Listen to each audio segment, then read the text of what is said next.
Digital learning ক্লাবের SEO ব্লুপ্রিন্টের lesson 5 এ আপনাদের সকলকে স্বাগতম। লেসন 4 এ আমরা দেখেছিলাম how Google algorithm works. Google algorithm বা গুগল সার্চ ইঞ্জিন অ্যাকচুয়ালি কিভাবে কাজ করে, কিভাবে একটা সার্চ করার পর বেস্ট রেজাল্ট গুগল আমাদের দেয়, এই বিষয়টা আমরা জেনেছিলাম। আজকে আমরা জানবো গুগলের র্যাঙ্কিং ফ্যাক্টর নিয়ে। গুগলের 200 প্লাস র্যাঙ্কিং ফ্যাক্টর আছে, যে ফ্যাক্টরগুলো যদি একটা ওয়েবসাইটে সম্পূর্ণভাবে মেনটেন করা সম্ভব হয়, তাহলে ওই ওয়েবসাইটটি অন্যান্য ওয়েবসাইট থেকে অবশ্যই অনেক ভালো র্যাঙ্কিং পাবে গুগল সার্চ রেজাল্টে। তো আমরা এই ফ্যাক্টরগুলো একটু বিস্তারিত জেনে আসি। প্রথমে যদি আসি, এই ফ্যাক্টরগুলোর মধ্যে অনেকটা বিষয় আপনার আছে, যেমন domain factor, page level factor, site level factor, backlink factor, user interaction, special Google algorithm rules, brand signals, on-site web spam factors, off-site web spam factors। এগুলোর আবার বিস্তারিত আমরা জানি, নিচে বর্ণনা আছে, যেমন ডোমেইন ফ্যাক্টরস। প্রথমে আছে ডোমেইন এজ। ডোমেইন আপনার যত ওল্ডার হবে, আপনার গুগল তত বেশি প্রেফার দিবে। এক্ষেত্রে আপনি যদি একটা ডোমেইন 10-12 বছর ধরে ব্যবহার করেন, রেজিস্ট্রেশন করে যদি রাখেন, তাহলে অবশ্যই আপনি অনেক ভালো ব্র্যান্ড ভ্যালু পাবেন এবং অনেক ভালো একটা অথরিটি তৈরি হবে গুগলের কাছে। আপনি যদি মার্কেটে কোনো একটা প্রোডাক্ট কিনতে যান, একটা কোম্পানি যদি আপনি ভালো পান, তাহলে আপনি যদি দেখেন যে ওই কোম্পানিটা যদি 10-12 বছর ধরে একটা ভালো নাম পরিচিত রাখে মার্কেটে, তাহলে আপনি নিঃসন্দেহে ওই কোম্পানিটাকে ট্রাস্ট করতে পারবেন। গুগলও র্যাঙ্কিং এর ক্ষেত্রে সেই জিনিসটাই অবশ্যই করে। এর সেকেন্ডে আছে keyword affairs in top level domain. আপনার যে ডোমেনটা আছে .com, .net, .to, এগুলোকে বলা হয় টপ লেভেল ডোমেন। আপনার ডোমেনের যাতে আপনার যে কিওয়ার্ড নিয়ে কাজ করবেন, ওই কিওয়ার্ডটা থাকে, ওইটা নিয়ে বলা হয় কিওয়ার্ড টপ লেভেল ডোমেন। বর্তমানে এই জিনিসটা মেনটেন করা অনেক বেশি টাফ, বিকজ বর্তমানে বিলিয়ন বিলিয়ন ডোমেন কিন্তু আছে, যার মধ্যে আপনার কিওয়ার্ড অনুযায়ী একটা ডোমেন খুঁজে পাওয়া কিন্তু অনেক কষ্ট।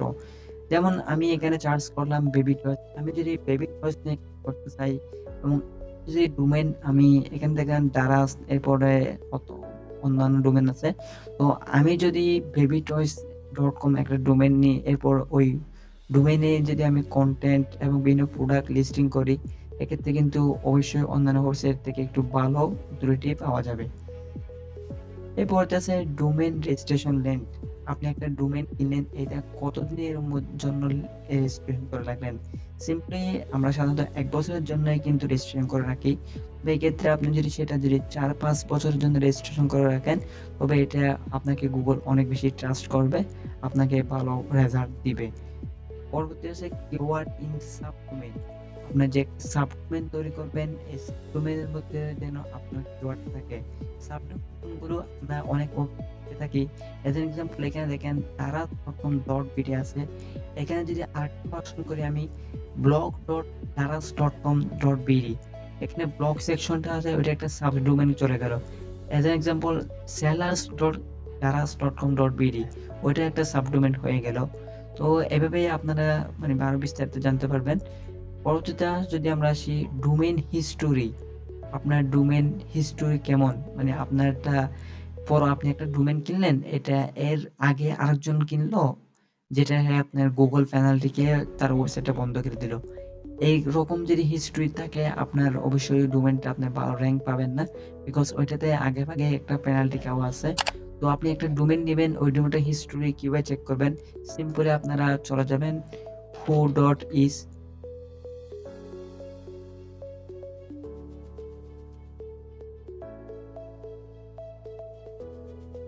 এখানে এসে যদি আপনারা যে কোনো ওয়েবসাইট লিখে সার্চ করেন, তাহলে ওই ওয়েবসাইটের ডোমেইন সম্পর্কে আপনি বিস্তারিত তথ্য পেয়ে যাবেন। যেমন আমি যদি এখানে এই ওয়েবসাইটের তথ্য জানতে চাই, তাহলে আমি এই ওয়েবসাইটের লিঙ্কটা এখানে পেস্ট করি।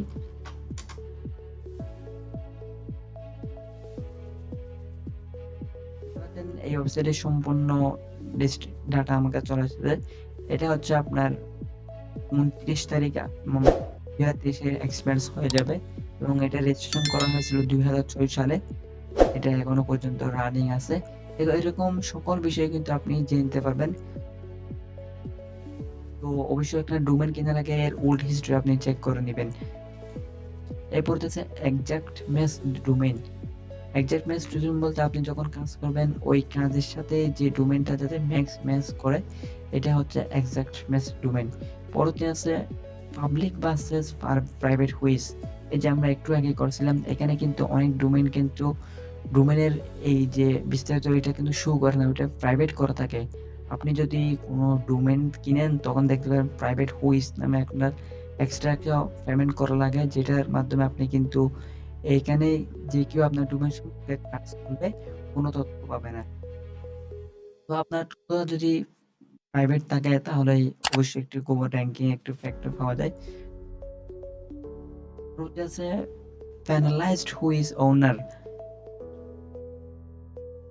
যদি আপনার ডোমেনটা কোনো প্যানালাইজড গাই বা স্প্যামার করে তাহলে এটা কিন্তু মানে আপনার র্যাঙ্ক দিবে না গুগল। এটা বলতেছে কি কান্ট্রি এক্সটেনশন, আমার কান্ট্রি ওয়াইজ যাতে একটা এক্সটেনশন থাকে তাহলে সেটা বলতে আছে। যেমন এখানে দেখতে পাচ্ছেন আপনারা daras.com.bd, আপনি ইউকে বেসড কাজ করলে আপনার যেমন babytoys.com.uk এরকম, এটা হচ্ছে TLD domain, top level domain. আপনার যাতে কান্ট্রি ওয়াইজ এক্সটেনশন থাকে আপনার ডোমেনের উপর, এটা বলা হয়েছে। এরপর আছে আপনার page level factor. Page level factor আসলে আপনার হচ্ছে ফার্স্ট অফ অল আছে কিওয়ার্ড ইন টাইটেল। টাইটেলের জন্য আপনার কিওয়ার্ডটা অবশ্যই থাকে। টাইটেল কোনটা? এই যে আমাদের মাঝে যেটা শুরু করতেছে baby and toilet toys best 20% off on Daraz buy online, এটা হচ্ছে একটা টাইটেল। এই টাইটেল যাতে আমাদের কিওয়ার্ডটা অবশ্যই থাকে, এটা আমরা অন পেজ সেগমেন্টে আরো বিস্তারিত জানবো। তো এর পরবর্তীতে আসে আপনার title tag starts with keyword. কিওয়ার্ডের শুরুতেই যেন আপনার টাইটেল ট্যাগটা স্টার্ট হয়। যেমন আমার বেবি টয়স, তো বেবি অ্যান্ড টডলার বেবি টয়স এটা কিন্তু একদম টাইটেলের শুরুতে দেওয়া হয়েছে। এক্ষেত্রে আপনাকে টাইটেলের শুরুতেই কিন্তু আপনার কিওয়ার্ডটা দিতে বলা হয়েছে। হচ্ছে keyword in description tag. Description ট্যাগে যাতে আপনার কিওয়ার্ডটা থাকে, আপনি যখন এখানে আপনার টাইটেলে দিলেন, আপনি যখন একটা কন্টেন্ট লিখবেন এই কন্টেন্টের মধ্যে যেন আপনার মূল কিওয়ার্ডটা অবশ্যই থাকে। পরবর্তী আছে keyword appears in H1 tag. যেমন এখানে যদি এই যে লিঙ্ক যেটা শুরু করতেছে টাইটেল ট্যাগ, এটাই কিন্তু বর্তমানে H1 ট্যাগে আছে। যেমন হেডিং টেক্সট আমরা কন্টেন্টে দেখবো আপনার 6টা হেডিং টেক্সট আছে, অবশ্যই আপনার কিওয়ার্ডটা যেন H1 ট্যাগে থাকে। সাধারণত প্রতিটা টাইটেলই কিন্তু H1 ট্যাগ হয়ে থাকে, আপনি ওই টাইটেলের মধ্যে আপনার কিওয়ার্ড রাখলে হয়ে যাবে। এরপর আছে আপনার TF-IDF। TF হচ্ছে আপনার ট্রাস্ট ফ্লো, IDF হচ্ছে আইডেন্টিফিকেশন ফ্লো। যেটা আপনার ট্রাস্ট ফ্লো, আইডেন্টিফিকেশন ফ্লো এগুলো হচ্ছে আপনার যখন আপনার ডোমেন নিয়ে বিভিন্ন কাজ করবেন তখন জানতে পারবেন। এরপর হচ্ছে কন্টেন্ট লেন্থ, আপনার কন্টেন্টের লেন্থ কত। অনেকে দেখেন 300 ওয়ার্ড 400 ওয়ার্ডের কন্টেন্ট দিয়ে থাকে। আর এক্ষেত্রে কিন্তু আপনি যদি এরকম না দিয়ে যদি আপনি একটা 1500 2000 2500 ওয়ার্ডের একটি কন্টেন্ট দেন তাহলে কিন্তু আপনার বেসিক্যালি অন্যান্য কন্টেন্ট থেকে অবশ্যই আপনার কন্টেন্টটি ভালো রেজাল্ট পাবে।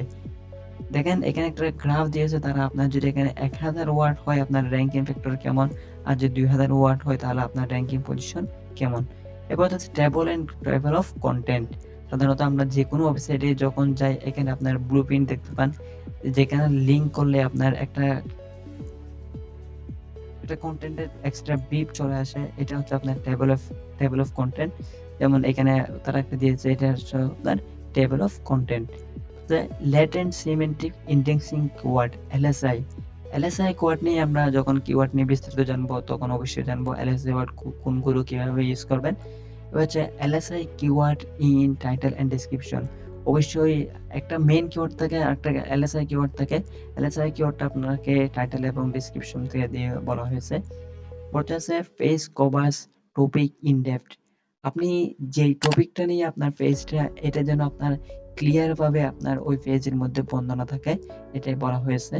এরপর আছে আপনার page loading speed via HTML।